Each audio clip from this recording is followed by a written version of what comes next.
Very good evening to you. It's Friday night, just gone 7 o'clock, and you are tuned to the Friday night football pitch with myself and, as always, Cameron McDonald, Dennis Newell, my co-host, and joined tonight by special guest Paul Shanks of Clyde FC Media. We might mention Clyde and referees tonight. Stay tuned. We're going to try and have our first highlights package as well. While we're talking, and we'll also be looking back at all the football over the past week. Rangers last night at Manchester, Celtic the night before in Glasgow. Obviously Scottish Cup fixtures at the weekend. Look ahead to this week's fixtures, and as I say, we might well be mentioning referees as well. I'm going to say it as well. I'm going to just piss Dennis off early in the show. Everybody's seen the flag. Everybody knows my allegiance. It is the championship weekends this week in American football. Washington Commanders travel to Philadelphia Eagles on Sunday at 8 o'clock at night. Nobody thought would be there. Probably nobody watching this particularly cares that we're there. I know neither of you two do. And there's a small matter of Kansas City Chiefs hosting Buffalo Bills as well. Dennis, thoughts on American football? Well, I did make a conscious effort last week because I can never remember what the team is, but eventually I was brainwashed because I'm looking at that banner every week. And I think there was a live game on. Yep. And I put it in record, and I must admit, I've not looked at it. But I'll dip my toe into the water with it and have a look, because I'm interested. I know nothing about it, Cammy. It's just ignorance rather than being negative about it. I just don't know anything about the game. But I did record it with a view that if I got half an hour, I would look into it. But it's still recorded, and I nearly put it on there while you were chatting about it. But there you go. That was it. Yeah. How did that game go? It was saying me going right through the whole. You watched it, Dennis. What I will say, you see the highlights. The highlights are on YouTube, so that gives you a condensed version of most games. So that's probably give you 15 minutes of the highlights, all the important plays, and surprisingly, and genuinely, I do mean surprisingly, Washington Commanders, as I say, they've got to the semi-finals. This is the equivalent of Dundee from last season getting to the semi-finals of the Champions League. Without a word of a lie. Washington Commanders last year won 4 games and they lost 13. And they've started a rebuild at the start of this season, and that rebuild has effectively got them to win 12 regular season games, losing 5, and they've got to the position, as I say, they're in the semi-finals. Effectively, to put it into parlance that you'll understand, they're in the semi-finals of the Champions League. Yeah, well, which just doesn't happen. 15 minutes at my age is quite a massive chunk of my life. Well, listen, you're recording that. You're recording of that game. I could go through that in 10 minutes. Yeah, that's it. Well, listen, there you go. YouTube will save you the trouble. I will definitely and a very short tenure. Interest. Very short tenure. Because it's a popular sport, and it's my ignorance that is at fault here. So I will have a look. Cool. Short tenure following American football myself, but much like soccer over these parts, my choice of team was somewhat lacking. So it was the Tampa Bay Buccaneers about 20 plus years ago. Yeah. They've won 2 Super Bowls since then. I gave up by that point. I know, so I mean, they've won 2 Super Bowls since then, you know what I mean? Paul, you're a Jinx, your choice of football. Listen, when I started following Washington 30 years ago, 40 years ago, they were the team. They were successful. I followed them because I liked the colours and everything else, you know. And the fact, as I say, they had a running back by the name of John Riggins who effectively knocked everything into next week. You know, he was built like the side of a brick. Well, not like many brick houses today, because there's not much of them still standing after today. But as I say, he's built like the side of a brick shit house, knocked everything down in his way, and he was absolutely awesome.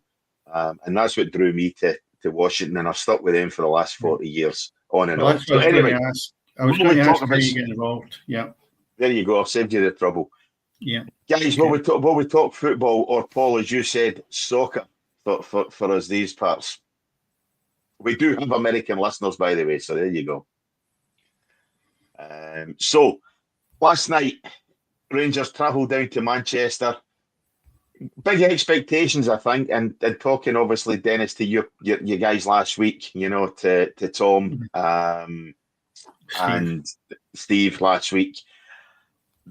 Tom definitely was a bit apprehensive about Rangers going down to Manchester, purely and simply for what they could do on the field. And Rangers ran them close last night. I think probably Manchester United on chances just edged the game anyway. But Rangers got a late equaliser, couldn't hold out, and Bruno Fernandes, who was mentioned quite probably lambasted a wee bit last week by us all, but he stepped up with the winner. Well, I've always liked him, and I never had my tuppence worth in him last week. The one that Tom mentioned was Maguire. Yeah. And of course, it shows up in the second half. He misses an easy chance for a header, which a centre-half should have just tore the net out with it. And he lets Dessers make a fool of him by not getting close to him. Dessers does well, I must admit. But taking Maguire out the picture against, again, a Manchester United side that I'm having trouble actually getting my head round. 3/4 of that team being decent enough for the Premier League, never mind Man United. That there's a days gone by, you used to look at Manchester United and everybody was a household name. And I just look at some of these kids I've got playing in that team, and the new manager's going to have problems getting any more out of them than what he's getting now. And that is going to be a real issue, because if you look at, I don't know, without going through individuals, he's bringing in the older brigade to try and shore it up for him. Maguire being one. He's hoping to salvage something in the second half with bringing him on. And I'm thinking that's not going to happen, And I don't want to label the part of Manchester United. It's visible to see that they are very, very poor. I said it last week, up to 80 minutes against Southampton, it was the poorest I'd ever seen a Manchester United team. And last night confirmed my thoughts that 10 minutes doesn't make a season for Manchester United, which they had against Southampton. And you know what? I'm delighted for Rangers to a point. And the point is the point that they should have got out of that game at least. They deserved a point, right? And I really felt for them last night that they didn't at least get something out of it, because Manchester United didn't deserve anything out of it. Didn't. No. Rangers, back to the old story, and I look at Clement and I say to myself, you can get the plaudits now, but to be perfectly honest, in that dressing room, he's got a wee hat, and inside his number's just in that hat. And I think he just goes, right, goalkeeper of the day, Butland, absolutely brilliant, with the exception of last night where he had a disaster with his punch, but he's an excellent goalkeeper. So number 2, Tavernier, he's fit now, we'll take him out. He's got a limited number in there, right? But they are not his preferred choice. The problem is when he's had his preferred choice, his team has been a shambles. And these guys that have been drafted in that are second choice are doing a better turn than his preference. And that's where I still think he is flawed. And that's where the season will eventually come to an end and the jury will be questioned as to whether he's done a good job or not. But without taking away the credit for the guy, he got a good performance out of his team last night. And I'm sure he's the nicest guy in the world, but I've no sentiment because I've grown up with football where there's never any sentiment. And I don't have sentiment for him because there's an element there where it's guys he's pulling out the hat, that's all he's got. And to be honest, they done great last night. They really did. So it's unfortunate they didn't get a draw. That's what I'll say. But they deserved a draw, if nothing else. Yeah, but Paul, they went down to Manchester and they've certainly acquitted themselves well. Again, I've only seen the highlights. I say my week's geared towards Sunday, so my sleep and everything is going to be geared around that, between that and work. But as I say, for the highlights, Manchester United seem to have the more clear-cut chances. Certainly, Butland's had a howler with the punch for the corner. But what's your thoughts? Did Rangers do enough to earn a point last night? So, and I think probably to kind of build upon what Dennis was saying about Manchester United right now. That Manchester United squad struggled to put a Rangers squad aside that finished the game with a number of players that Clyde played in the Challenge Cup this season. Mm-hmm. Yeah. In the Rangers B team. Yeah. Now, that's not to belittle some of those players who are going to be talented youngsters, but they've obviously not had a lot of game time until recently. But that was maybe not a ramshackle of a Rangers team. That's maybe a bit harsh. But as you said, Dennis, they're just picking names out of a hat to fill positions at the moment with the injury list they've got. And on paper, still, that Manchester United side should have enough about them to see off Rangers comfortably, to see off any Scottish team, generally speaking, comfortably. But you look at Man U, their best and steadiest defender is a 37 or 38-year-old Johnny Evans. Mm-hmm. He is their most reliable defender. And I think that's probably the most damning thing you can say about that area of their team. Their goalkeeping department is horrendous. Even that boy last night looked dodgy. You're choosing the lesser of two evils in that front, really. Yeah. Going forward, they've got enough. I think there's a lot going on with Man U off the pitch.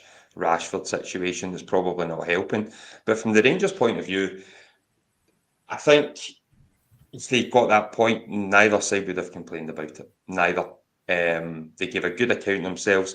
Yes, Man U had slightly more clear-cut chances. Rangers could have been 1-0 up in the opening 5 minutes if Raskin had just taken a shot rather than, I guess, what he was trying to do if he was rounding the keeper. Or, just pull the trigger, catch him out early. It's a Man U keeper anyway. It's going to go right through him, regardless of how you hit it. So just put the ball on target. So they'll be frustrated this morning when they were travelling back up. Very, very frustrated. But they're still in a good enough place with one game to go to get to the knockout stages. Yeah, still leaves them in a position where they've got the playoff place anyway. And obviously we know, looking at the other side of Glasgow, where there's half a dozen wheelie bins, etc., still travelling through the air. Celtic did enough to see off Young Boys. As I say, Celtic v Young Boys, is it a game of football, is it a court case, who knows, but at the end of the day, Celtic certainly did enough. That was the joke that was doing the rounds on social and whatnot, but Dennis, you having flashes there.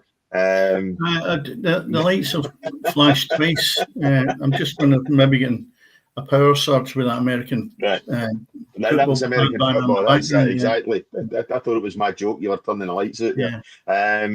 No, as I say, it's Celtic did enough, to ensure themselves of the playoff spot, to progress in the Champions League. It wasn't by any manner of means a convincing result, in that there's word coming out of Celtic Park that Kyogo's leaving Celtic Park very shortly.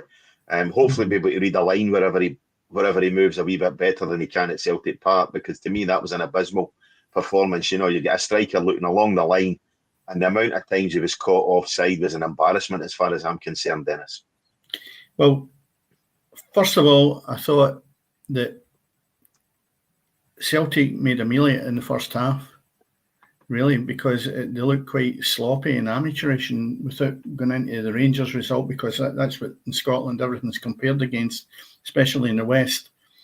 I think Rangers' makeshift team would have gave Celtic a game of it if the game was played tomorrow. I really do. With that makeshift team that Rangers have got, Celtic are a shadow of the team they were at the start of the season. And I've always said, and you know that, Cammy, they are not a great team. It's just the rest are poorer. That's all it is.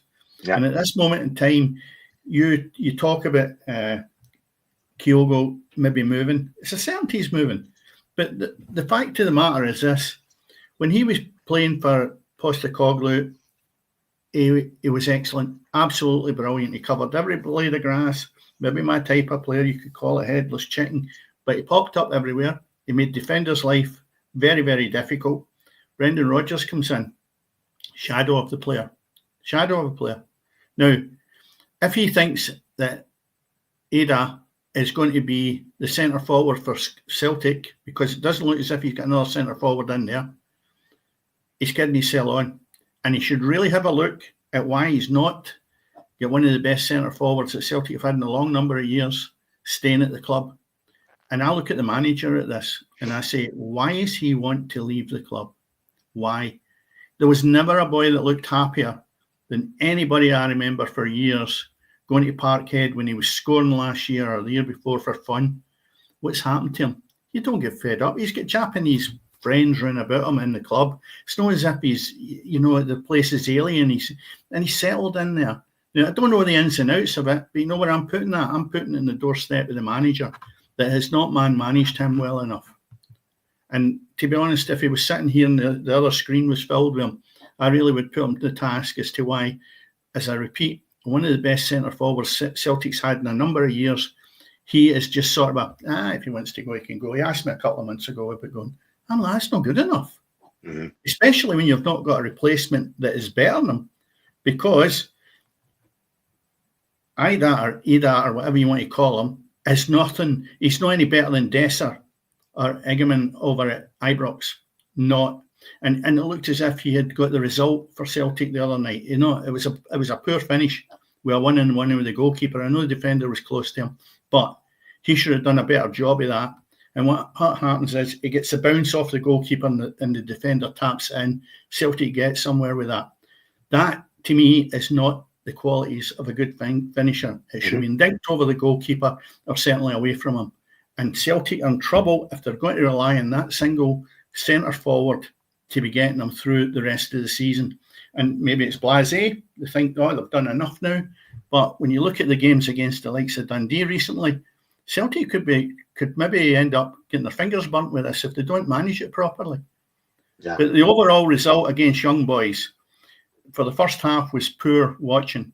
I enjoyed the Rangers game better last night because I just felt the teams, believe it or not, looked more evenly matched. Young Boys should have been put to bed after 20 minutes. Instead of that, Kyogo had 3 goals that were disallowed and a penalty missed. That to me is not acceptable at that level of football when you've got young boys who are really poor. And I don't know, is it a Scottish thing? The Scottish national team seems to have problems when we play against the likes of San Marinos and Gibraltars and all that. So maybe it's a Scottish thing. I don't know. Yeah. Maybe that's me rabbiting on too much about the result, but it done the job. And that's the same with Rangers. The exception is they didn't get anything out of the game.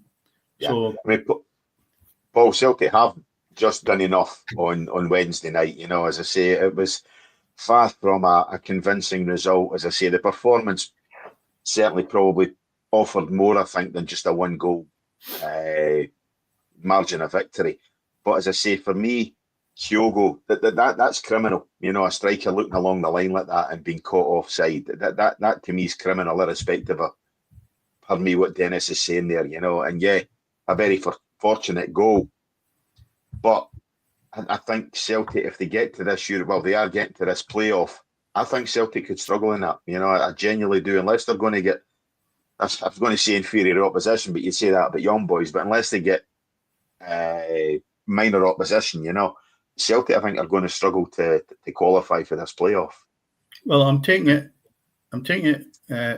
Maeda, he's going to be missing because he's sending off.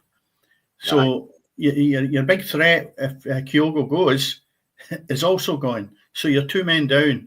And Jota, I don't know if he does come in. Would he be available anyway? So I look at that, and that's a depleted team then. I really look at that, and I'm not 100% happy that team will, as you just say, Cammy, take Celtic forward. Yeah, no, I don't think so. Paul, what's your thoughts? Did you see the game? I think the draw looks like it could be potentially the way that, because they can't play a team that they've played in the group stage, I believe, so that it then whittles down who they can get. So if things stay as they are, I think the only 2 teams that Celtic could be drawn against at present is either Real Madrid or Bayern Munich. So I would very much echo the sentiments that Celtic team won't be going too much further, regardless of Maeda or Kyogo staying put. I mean, they did do enough to get there. I think the biggest issue they had the other night, and no matter who they get drawn against, they will need to to resolve it was a lack of composure in the final third. And making your runs, as you were saying, Cammy, like not timing your runs, not arcing them, when the space behind the young boys' defence was there from the off. Like the simple diagonal over the top to Maeda was killing them. And you just felt if they actually just take a breath in the final third, they would have opened them up 2 or 3 times with legitimate goals. On the future striking options, I think the biggest thing you can say for Kyogo when he was in his prime at Celtic, he would score goals that you wouldn't necessarily expect from an out-and-out centre forward. Sometimes more unexpected goals. He's capable of moments of brilliance out of nothing. Adam Ida will score goals you will fully expect any run-of-the-mill striker to put in the back of the net. Yeah. And when you are at any level of European football, you want to progress, whether it's Conference League, Europa League, or Champions League, you need that wee bit extra up top. That's what defines. It's what's defined Rangers over the years when they reached UEFA Cup finals and the Europa League final a few years ago. They just had that wee bit extra up top against other teams to make it count when it mattered. I just don't think Celtic have that in abundance at all at the moment. No, I do believe though that you just mentioned 2 teams, Real Madrid and Bayern Munich. I think every Celtic supporter would be delighted with one of the ties because I'm assuming it'll be a home and away, right? And the fact of the matter is this: Celtic are not going to get to the final of the Champions League. So if you're going to go out with a blaze of glory, with a really good team that potentially can win that tournament. So to me, that would be a great tie for any of the 2 teams to be playing against Celtic. But just going back to the actual team, I'm not enamoured with the fact that Celtic have been not really active enough in that transfer window. And I just feel there's that same old element. They seem to think that £11 million for Ingles is like that's all they're going to spend. And I look at it and go, you're kidding yourself on. You're having a laugh and you're shortchanging the supporters with this. You should have a scouting system that's second to none and should be able to compete with people that are out there bringing talent to Parkhead that Rangers can't afford to bring. And they don't seem to be doing that. It's getting stuffed under the bed at Parkhead. And because Rangers are poor, they're looking over their shoulder and saying, well, how good are they? That's all we need to match. And I don't think that's acceptable, especially, again, I'll go back to Kyogo, if he is, and I think he will be, leaving. I think it's a right bad move for the club to be losing a centre forward of his stature. It's just been confirmed, I think, in the last hour that he has signed for 10 million. So terrible. Yeah. It's poor. You know, and what will they go for? They'll go and get somebody in at 4 or 5 million, and that's a bank not getting bust again. You know, I mean, I think did they get £6 million for that result the other night? Yeah. So that there they've got £11 million. That's paid for Ingles. So what money are they actually putting out the door for quality to come in? I just find it shocking that they got away with it. But I'll tell you what. And the litmus test will be how long Brendan Rodgers gets on without stick if Rangers play them in the next game and turn them over. Yeah. That would be a real... That would be a bit... That would be getting a bit of grief. Because he's had it really easy up to now. Nobody seems to question him. And I'm even substitutes, I look at them and I go, no, that's no better than what you've got on there. Celtic, to me, at the start of the season, looked as if they had talent on the bench. And I don't know what's happened to that talent now. Their second flight is not as good as it was at the start of the season. And they just have drifted away from the level they're at. But the Rangers, if I was a Rangers supporter, I'd be quite optimistic at this moment in time. As long as he keeps pulling the names out of the hat at Ibrox, he could be up against a challenge. Yeah. Paul, just on your point there about who Celtic can face in the next round. Obviously, I think the sides that finish from 9th to 16th get seeded and take on the unseeded clubs for 17th to however that is, 24th or something like that. So you get Aston Villa in 9th, who obviously Celtic play in their next game. You have then Monaco, Feyenoord, LOSC, Brest, Dortmund, Bayern Munich, and Real Madrid. So to me, out of these, the only club that Celtic couldn't be facing is Dortmund. Would I be right in that? They could be facing Monaco, Feyenoord, LOSC, Brest, Bayern, or Real Madrid as things stand just now. Would I be right in that?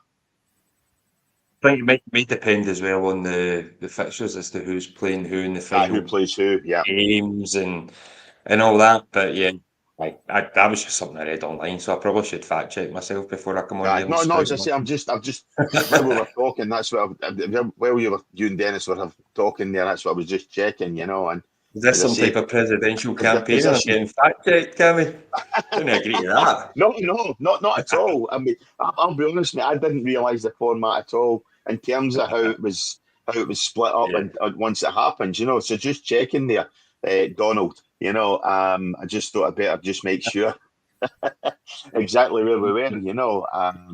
But that seems to be the way it is just now. But again, there's still a game to go. I mean, Celtic, if they beat Villa, will climb above Villa. So I don't think Celtic are quite out of it yet, and they could still finish in the top 8. Yeah.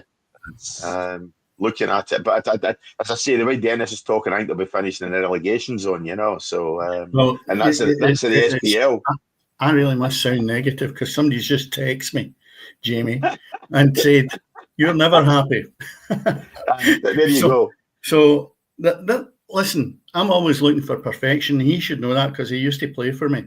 That there's an element where I say, I take a lot of the good things out of it and say, well, I did at the start. Great result for Rangers, and then you've got to look at it from where I sit at times and think it's got to be better than that if you want to progress.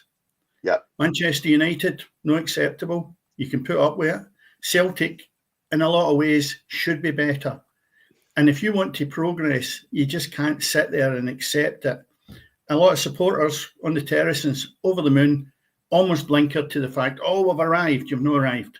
You've got to look at the next game. And the next game for me can be quite negative from where I come from because you've got to be setting your stall out that you can get something out of this at the end of the season. And as I repeat again, it was a great result for Rangers. And it was a great display with Rangers. Good performance, not a great result. Yeah, and it was a great result for Celtic, but not a great display. And Manchester United, where are they? So sorry, Jamie, you should know me by now. I'm always door-faced anyway, so it might sound a bit negative from listening to it, and I'm sure it is, but there is elements to it that I think you've got to be open about what you think of the match. It's only my opinion. It's only my opinion anyway. So, no, we'll just wait and see. The Rangers game will be a good one, the next game, because they're almost neck and neck with this team from Belgium, who won 2-1 yesterday. They're sitting actually third in the Belgian league. And for the last half dozen games, they've won their last 4 matches in both Europa League and the Belgian league. So I tell you what, that's going to be a real good tie. I think it'll be tight and probably more entertaining than the Manchester United match is, because there's a bit there to play for. I don't think that's going to make much difference in the league. They're both sitting in the same points, I think. But at the same time, it'll be a good match next week. Yeah, indeed. So before we leave the Champions League, guys, Manchester City, what the heck is going on with Manchester City in Europe? 2-0 up and seemingly cruising away in Paris. End up losing 4-2, and it could have been 6, for by a couple of offside goals as well, Manchester City humiliated, embarrassed, and they are really letting down the English sides when it comes to the Champions League. They don't look as though they're qualifying through to the next round, and as previous champions of the event or the competition. What more can you say, Paul? Nobody was surprised that Man City blew a 2-goal lead in the second half, deep into the second half. I don't think anybody was surprised. I went to the Man City Everton game on Boxing Day. It was a wee present for my son, so he's a Man City fan as well as Clyde, but I, again, choose bad football teams. I like Everton for my team down south. And I was surrounded by Man City fans. I was even frustrated at the way they were playing. And I wanted them to lose that day. Yeah. They basically, all they had was Phil Foden. The team was so disjointed, so lethargic, lackadaisical. Like there was no get up and go anywhere in the pitch apart from one player. And this has all seemed to have stemmed from obviously the Rodri injury, but it really shouldn't be because my God, they should have Talent two abundance. starting 11s. They could win a Premier League near enough. So how is the drop off so bad? The goals they concede are just again coming from a Clyde fan. This is quite cheap, shambolic, utterly shambolic, and they've got world class supposedly centre halves and fullbacks in that squad, and they are chucking them in for the opposition at times. Ederson looks the shadow of a goalkeeper that he was 3 or 4 years ago. I don't know how they haven't looked to source a permanent replacement for him. The list of issues that they have now go way beyond just Rodri being missing, way beyond it. And yeah, they've brought in is it Uzbekistani? Is it Kazakh? I can't remember. Fullback or defender for about 30 mil, 40 mil. And the Egyptian from Bundesliga. They're going to make a significant difference. I'm not convinced. I'm really not convinced. I think the engine room. Yeah, I think the engine room is where they are done. Their midfield, Gundogan, yeah, he was a great player, but yeah, I think he's nothing more than a bit part player now. Kovacic, again, it's much like for like. I mean, there's no pace. Where's your ball carriers now? Even De Bruyne, 34. Yeah. Great player in his day, but is he a regular starter now for a club at that level? I'm not sure he is. Yeah, they're in deep, deep trouble. I think they need to win with goals and then hope that 2 results go their way as well, or they are out. And they don't deserve to go through, quite frankly. They really don't. No, Dennis, Pep Guardiola has rightly taken a lot of plaudits for his managerial career, Barcelona, Bayern, and obviously Manchester City. The one thing about Sir Alex at Manchester United was he was continually rebuilding and rebuilding. You know, he could decimate a squad and then bring players in and he would rebuild and it would still be a success. Guardiola has never done that at a club. He's shipped himself out before that's been necessary at Barca, at Bayern, and Manchester City, as Paul says, are an absolute shadow of the side they were last season. And he's right. There's players there who look old, who look disinterested. I'll be honest.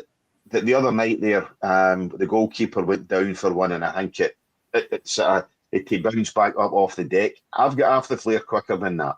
You know, I think it get blocked and the rebound came in. You know, and honestly, it was an old man getting up off the ground there to try and get to the rebound. Ederson, you know, so.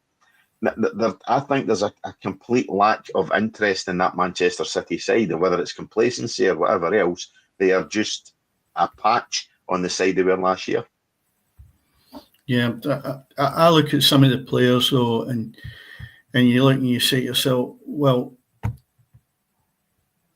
you know, you mentioned De Bruyne, you mentioned Silva, Bernardo, and I look at that and I go, all right, fine. They're maybe relied on to the point that they were really top. I look at Grealish. He was £100 million signing, and he can barely get a game.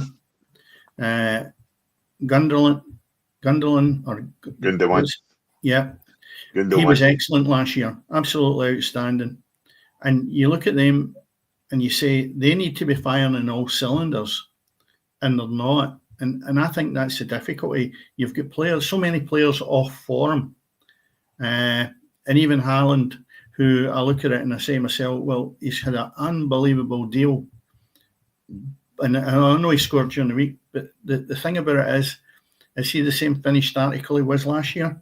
The whole team seems depleted with enthusiasm. And I don't know what goes on in the dressing room.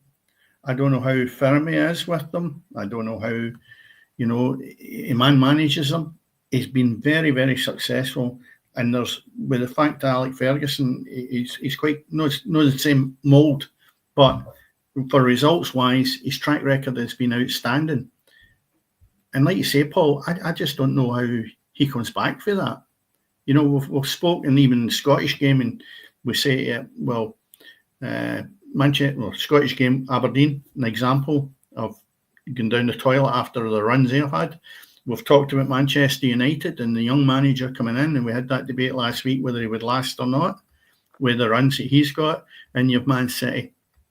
Man City is a major problem because I don't know what's going to happen with the court scenarios that they've got, whether they've resolved any of that, and that could maybe be part of it. I don't know.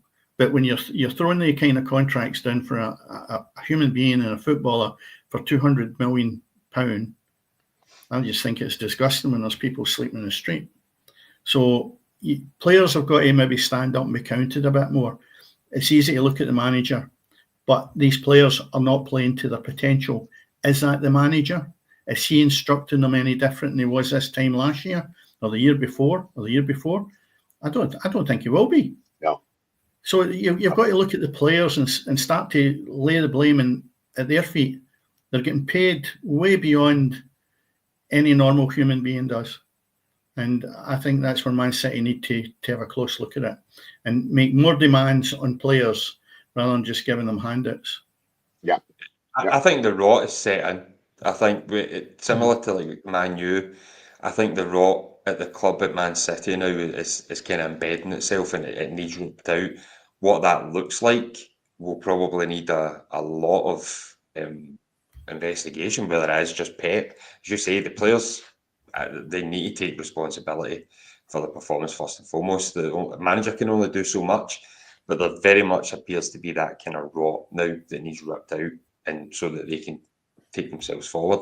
I don't think Pep's the man for it. I really don't. But, the days are ruling not so much by fear, but by having a strong authority over these players. That doesn't happen anymore because a player will fall out with you, and it could be Kyogo, as we talked about, just takes it off, doesn't perform, doesn't work his socks off the way he was, and can go somewhere else, probably in more money, right? Every one of the Manchester City players can go and probably be earning more money.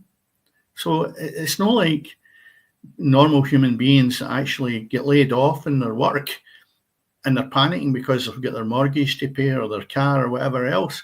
These guys, there's no, what would you say, feelings towards the manager the way there used to be. There was an element of respect to that authority part of it.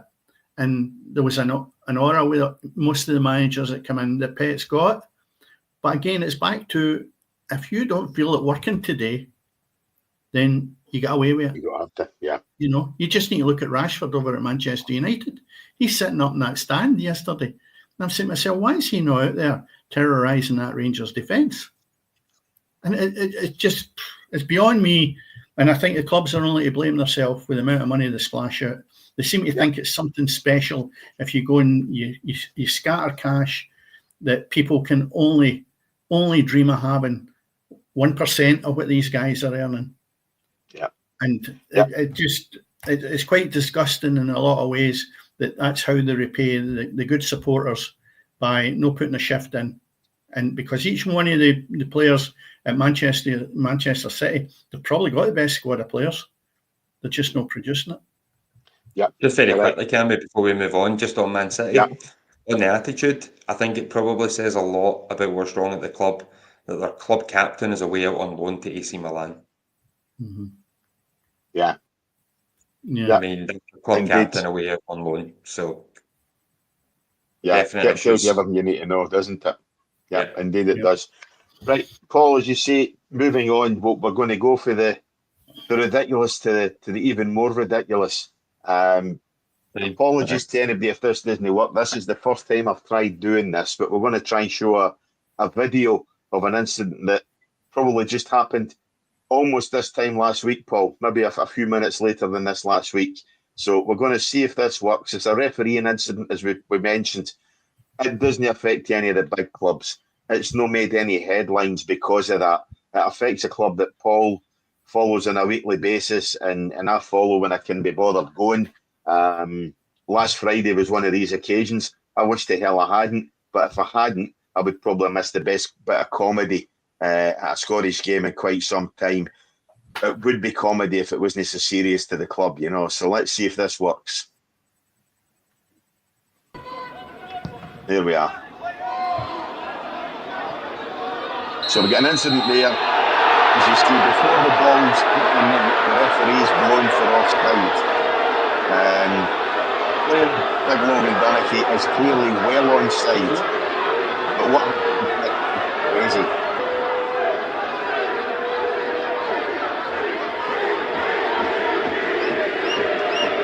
The referee's gone over to his linesman to consult with him. The linesman has not flagged for offside. So the referee's consulting with the linesman. His thoughts on it are, hang on a minute, that big bad manager said a few bad words to me. He booked the manager for protesting an appalling decision, absolutely dreadful. But what's happening now is an embarrassment to the referee, probably to the referee's game, to the rest of the refs as well. He's not got a clue how to restart the game. He doesn't know what to do. Well, we awarded an indirect free kick to Clyde.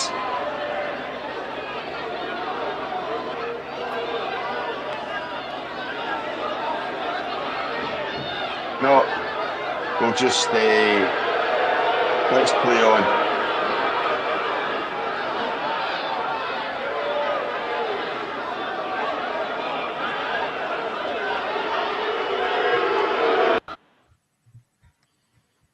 Yeah, that's the shortened version. Paul, you were there.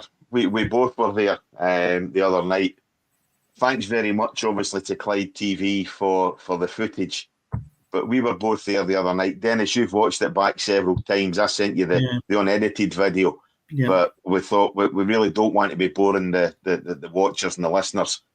Apologies to anybody listening later on in Spotify or whatever, you know. But Paul, run us through what you saw the other night. I need to be mindful of my role at the club with how I position things. I need to be very careful with what I say. So the whole passage of play came from a long punt forward by, I believe it was Tommy Robson. Logan Dunnicky was, shall we say, 6, maybe 7 yards onside. Martin Rennie, who is so out of shot, was technically offside, but the ball is 30 yards away from him at any given point.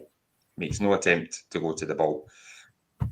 As Logan Dunnicky bears down on goal, and I'm not quite sure the footage maybe caught when the referee blew the whistle, as Logan Dunnicky gets his shot away, as his foot makes contact with the ball, the referee inexplicably blows for an offside decision and makes the gesture for the indirect free kick, despite the fact that the linesman has followed the ball all the way to the goal line and signals for a goal. Thereafter, there was a lengthy discussion between the referee and his assistant. He was advised, you have very much made a wrong decision.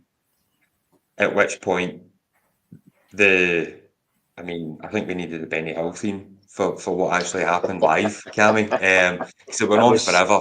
It was frightening. I mean, that was the condensed version. I think all in, it lasted nearly 4 minutes. Yeah. The referee, I think, suggested at first to restart with a drop ball for Clyde to restart with possession. Then gave us an indirect free kick, which we were looking at each other in the stands going, well, what for? You can't give us an indirect free kick. Edinburgh City haven't done anything. No. Where's the infringement on their part? So I think eventually through communications, the assistant has told the referee, you need to restart on the original decision. Incorrect or not, that's what you have to do. So he got to the incorrect decision in the end, but it was a bit shambolic. It can only be the word for it. It was shambolic. Nobody had a clue what was going on, and sadly, those with less of a clue were officiating the game. Yeah. Dennis, obviously, I spoke to you about it, and it's, we talked about it before. I'd sent you obviously the lengthier video than that, but thanks to Paul, as I say, for the edited version. Otherwise, we'd still be here watching it, But as I say, you and I had spoke about it, and my reading of the situation almost was that the referee had been in discussions with the Edinburgh City captain, players, or whatever, to almost try to get them to accept the fact that, look, I need to let Clyde score here. And that was, to me, and there's absolutely no way Edinburgh City, and no way I think any of us, Paul, sitting in the stands would expect them to allow Clyde to score. But similar to what Arsenal and, we've seen in other games previously, cup ties, etc., where a ball doesn't go out of play, or there's an incident there, and the throw-in's taken to the right, that kind of thing, where the referees insist almost that the opposition scores. That's, to me, where it looked like, and then, as Paul says, it looked as if they tried to start the game with an indirect free kick to Clyde, because you see actually just for the footage that Edinburgh City line up almost to a man with a 12-man, an 11-man wall or a 10-man wall with a keeper behind it, It was just an absolute embarrassment to all of us sitting there. At that point where the Edinburgh players are lined up in a wall, you actually see Liam Scullion, so Clyde number 7, for those that look at the footage and don't know who they are, and he just throws his hands up to say, what's going on? Yeah. He literally just goes, what's happening here? Why? What? And that just summed up the whole passage of non-play. And I want to make this clear as well, right? Edinburgh City deserve to win that football match, right? 100%, yeah, 100%. Nobody's denying that. Best team from first to last. Absolutely no question they were the better team on the night. But with 20 minutes to go and you've scored a legitimate goal, football's a weird old game. You've got 20 minutes, and we had a pretty good, and still do have a really good home record. That was only our second defeat at home this season. We've got points for games this season that we haven't deserved, and I wouldn't have put it past us to sneak something in those 20 minutes. So it could have changed the game, as unlikely as it probably would have been based on what we had seen the previous 69 minutes. Yeah. Dennis, obviously you've seen it. Yeah, what's your thoughts? I'm still confused with it all, because the linesman doesn't help his referee whatsoever. So my whole confusion is, what is the referee refereeing? Listen, he could make other judgments that are clinical and decisive, and that's my whole argument with this. No whether he's offside, no whether he's a goal, no whether it's a free kick, nothing. My whole argument with this is he doesn't know any of these things. No. Because he's not made a decision, and the big guy that's over on the line hasn't helped him out. So the incompetence overall of not being in control of the match, no matter what decision you decide you make, has not been given. He's all over the place with it. Now, I know you've not mentioned the guy, but I'll tell you who the match officials were. George Calder, assistant referee Ross Anderson, and assistant referee 2, Ian Hart. So George Calder, I'm sorry, my days as a junior, never seen anything like that. Never mind a senior game, no matter what division it is. And I think there'll be somebody in the stand watching it, and really they need to go back to the training school and have a good look. An observer there. Yeah, they need to have a good look at themselves, because you can't go out there with people paying to go and watch a football match, and you end up with a shambles of a referee who, it might just had an off day, the guy. Let's be honest about it. Everybody can have off days. And I would never, ever be a referee. But it just shows you the kind of errors that can be made. And maybe that's a sign that we do have good referees, because that's few and far between we see that kind of mess. So, he's messed up. we're a bit lucky to have held his hands up and be embarrassed, especially with it being a video, and hopefully he can take it for that rather than thinking I've done a good job today, But as I say, linesman didn't help him. Yeah, just on that, Dennis, the referee did immediately after the game apologise. He was acutely aware at the point where he was trying to clear it up, albeit failing to do that.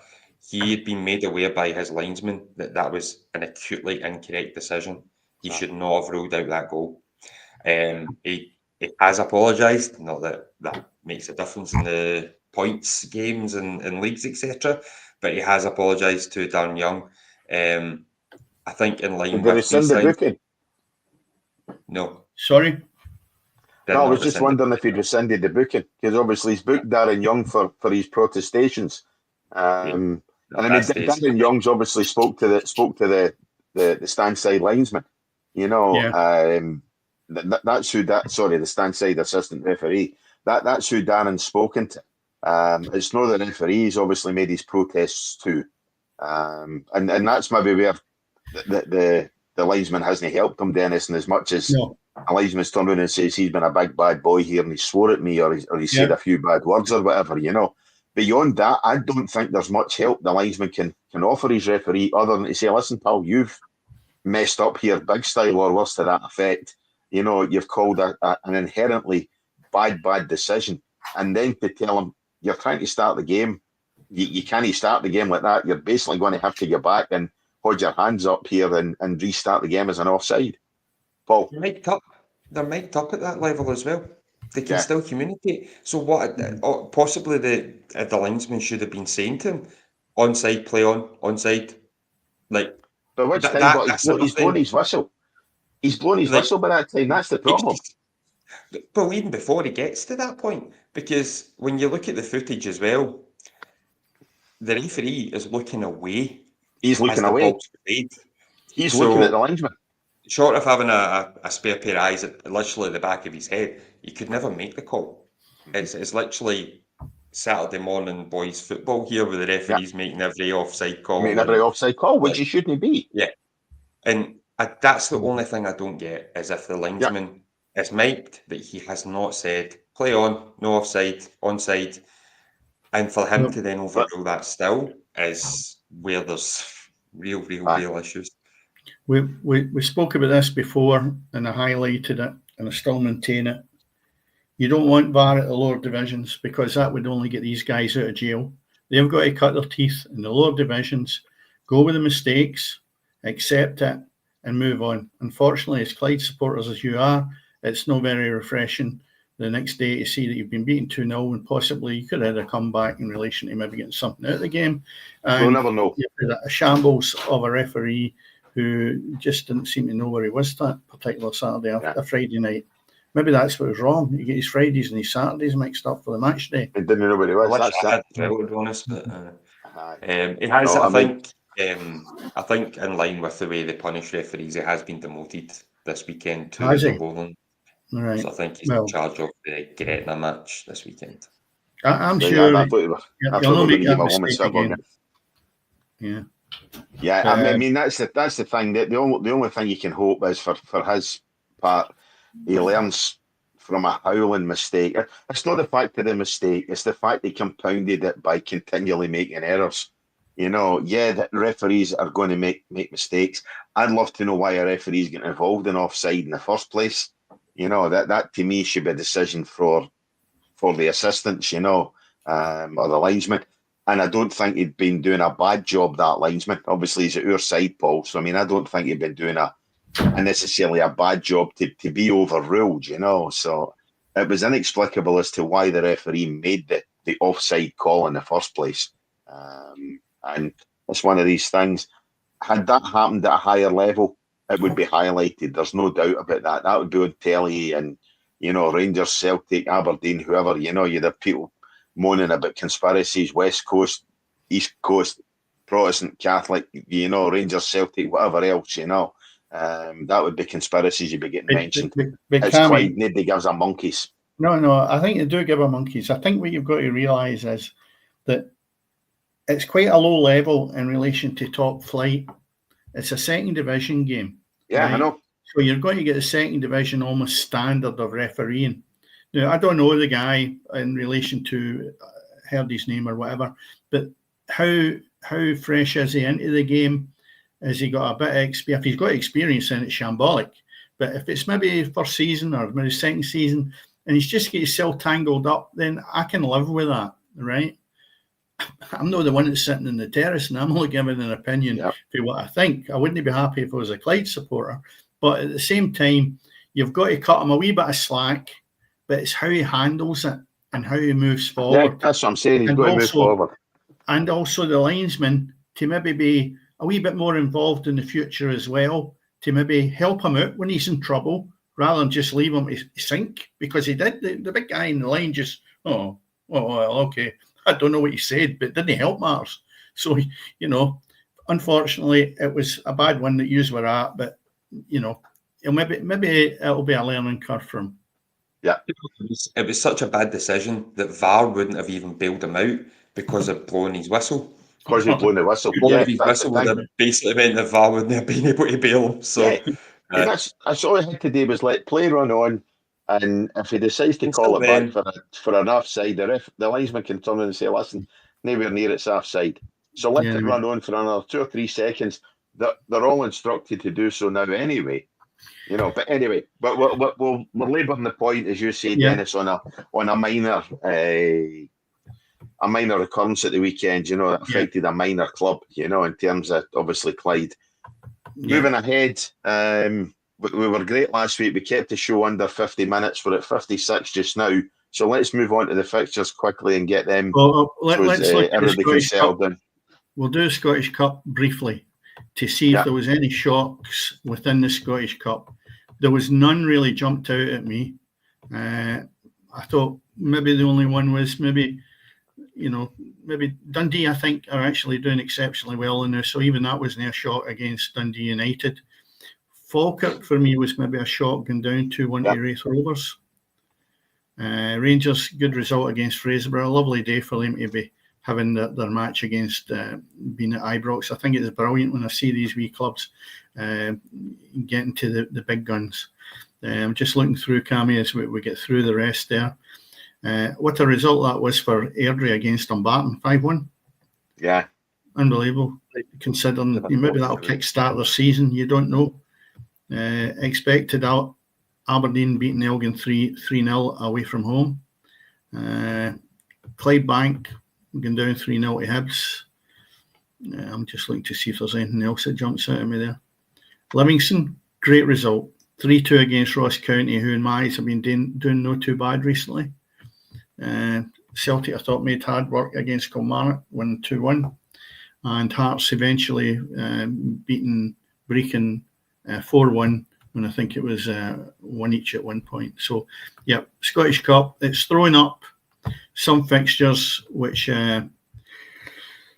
Celtic have got Wraith Rovers at home, and Aberdeen have got Dunfermline. That'll be interesting. Rangers have got Queen's Park, good tie for Queen's Park, and a tight one, I think, will be St Mirren against Hearts. So there is other ties, obviously, but they're just, we're looking at time here. I just thought I'd cover some of them anyway. Where do you want to go next, Cammy? Just run through the remainder of the fixtures, I think. Had some fixtures, and then that can be us, I think, for the night. Yeah, sure. Okay. We've got tomorrow in the Premier League, we've got Aberdeen have St Mirren, Celtic Dundee, Hearts Kilmarnock, Ross County against Hibs, and St Johnstone against Motherwell.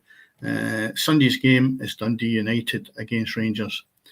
Cammy, Paul, what happens if Rangers don't turn up for this on Sunday? How much a banana skin is this in relation to, although I think I've gave them some praise, Rangers, how much of a banana skin could that be for them? Massive banana skin. I think Dundee United will be looking to pull back for the cup. Yes, yeah. And simply put, Rangers will probably decide which team turns up by the flip of a coin, if not names out of a hat, whether or not they're going to perform to a standard enough to get anything in the game. And Dundee United are having a great campaign. Yeah, and Balogun's out as well, because I like Balogun. He's one of the better players that he's got in his team. and he just come back in again, and he's back out again. So, to me, that's a loss. Dundee United have just extended his deal, I think. Yeah. To the end of the season, I think so. Celtic have got a tough tie. Celtic, I'll tell you what, they're probably in my eyes just now one of the most improved in the last month or so is Dundee. I know they've got a mixed bag in there. I'm just looking at the last half dozen fixtures. They've drawn the last 2 games. They won the match before that. They lost one, they won one, and they lost. But that's no bad performance because they've been playing Celtic as well. So I think that'll be a tough match for Celtic tomorrow. Yeah, it really will. Hearts Kilmarnock, another toughie. Ross County and Hibs. I think Hibs probably win that. Motherwell's got to bounce back because they've a wee bit of a dodgy time there. So, there's good fixtures on tomorrow. The Championship, we have got Airdrie have got Dunfermline. I'm just looking to see if it's making much of a difference with these 2 teams that are bottom in the league. And there's still a massive gap between Airdrie and Dunfermline. Dunfermline's sitting in 19 points and Airdrie on 6 with hardly any sign of a victory. But, after Airdrie's result... Airdrie needs snookers. Sorry? Airdrie needs snookers. Yeah, that's true. Ayr United, Partick Thistle, Livingston, Hamilton. That'll be a good one. Queen's Park, Greenock Morton, Wraith Rovers, Falkirk. And then you've got some midweek games. Hamilton have got Wraith Rovers on Tuesday. And then they play Falkirk plays Livingston next Friday evening. And going into League One, we have Alloa have got Inverness Cali, Annan, Montrose, Queen of the South, Dumbarton, Stenhousemuir have got Cove Rangers, and the game is postponed as Arbroath against Kelty Hearts. Aye, that's a wee bit windy, tends to be there at the best of times, so that Storm, Eriore, whatever the hell it's called, that'll be doing its job up there. Well, part of the main standoff. I think there might still be some games off tomorrow, to be honest. I think so. I hope one of them's at Hamilton. Well, Elgin's got a fair trip, and that could pay. That's that exactly. That could pay a what would you say, a costly exercise to come down the road for Elgin and the game's off. So you want an early call on that. Yeah. So Elgin's sitting in 3rd, and Clyde are sitting in 7th.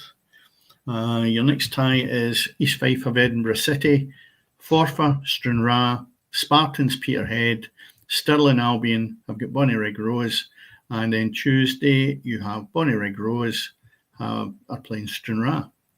So I just sometimes wonder with part-timers when, Stranraer, I was there for a wee while, and, getting a midweek game. Stranraer have got to come up to Bonnyrigg Rose on a Tuesday night. I mean, these are part-time players. It just beggars belief that these people don't look and try and work it out, No, everybody nowadays can be that flexible that you get time off your work. So you can guarantee Stranraer are sitting second bottom of the league. The last thing they need to be going to Bonnyrigg Rose, who are just above them, and being depleted, or guys that can't get off their work. I mean, that to me it's no level playing field then. So you just wonder why. No level playing field at Bonnyrigg anyway. No. One of the best. You know what I'm saying. Yeah. So that sort of takes in all the fixtures.